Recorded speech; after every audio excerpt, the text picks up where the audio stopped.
लहान मोठ्या गॅस सिलेंडरची काळाबाजारी करणाऱ्या एका रॅकेटचा वडकी पोलिसांनी भंडाफोड केला आहे। ही कारवाई पोलिसांनी वडकी पोलीस ठाण्याच्या हद्दीत येत असलेल्या राष्ट्रीय महामार्ग क्रमांक 44 अंतर्गत दहेगाव फाट्यावरील वीर तेजा राजस्थानी धाब्याच्या परिसरात केली। श्रवणकुमार राजूराम वय 28 वर्ष, राहणार ग्रामपल्ली राजस्थान, शिवबहादूर सिंग रामलखन सिंग वय 49 वर्ष, राहणार नक्ती पवैया मध्य प्रदेश असे आरोपीचे नाव आहे।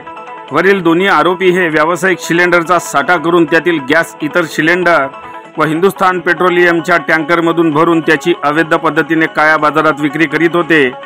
पोलिसांना माहिती कळताच त्यांनी मंगळवार दिनांक 27 ऑगस्ट रोजी रात्री 10च्या दरम्यान वीर तेजा राजस्थानी धाब्यामागील परिसरात धाड टाकली।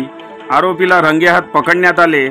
आरोपी हे HP गॅस टँकर क्रमांक MH40BG 5974 या टँकरमधून कॅप्सूलचे व्हॉल्वपैकी मधल्या व्हॉल्वला एक लोखंडी पाईप लावून त्या पाईपला 5 नोझल लावून व्यावसायिक करणाऱ्या मोठ्या निळ्या सिलेंडरमध्ये गॅस भरून मॅक्स पिकअप 407 क्रमांक MH12 GT 1584 या वाहनामध्ये सिलेंडर भरताना वरील दोन्ही आरोपी मिळून आले। कारवाई दरम्यान यातील शिवबहादूर सिंग रामलखन सिंग हा आरोपी पोलिसांच्या तावडीतून पळाला, तर एका आरोपीला पोलिसांनी अटक केली आहे। दोन्ही आरोपी हे HP गॅस सिलेंडरची काळ्या बाजारात विक्री करीत होते। या प्रकारामुळे आजूबाजूच्या परिसरात जीवितहानीचा धोका होता।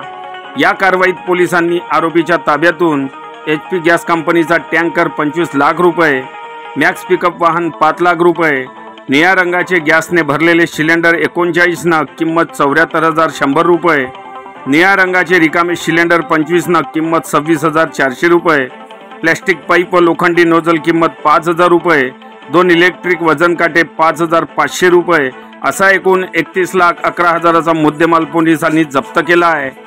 आरोपी विरोधात वडकी पोलीस ठाण्यात जीवनावश्यक वस्तू कायद्याअंतर्गत गुन्हा दाखल करण्यात आला आहे।